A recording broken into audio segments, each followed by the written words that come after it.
నీవే మాకు క్షేమాధారం సెలవించాలి ప్రియులారా. హల్లెలూయా, హల్లెలూయా.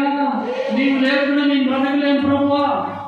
నీవే క్షేమాధారం, మాకు క్షేమం కలగజేయడం నీవే, నా కుటుంబానికి క్షేమం కలగజేయడం నీవే, నా పిల్లలకు క్షేమం కలగజేయడం నీవే. నీవే క్షేమాధారం ప్రభువా. నువ్వు లేకుండా నేను జీవించలేదు ప్రభువా. నువ్వు లేకపోతే మా బ్రతుకు చీకటయ్యా. నీవే క్షేమాధారం సెలవించాలి పిల్లలు. హల్లెలూయా, హల్లెలూయా. ఎవరైనా క్షేమం కలగజేసేవాడు. మూడవదిగా నా క్షేమాధారం నీవే. కళాక నీవే చెప్పాలి. నా క్షేమాధారం నీవే ప్రభువా. నీవు లేకుండా నేను జీవించలేని ప్రభువా అని చెప్పి ఆ విధంగా మన ప్రేమ మీద ఆధారపడినప్పుడే మనకు క్షేమము కలగజేసే దేవుడు.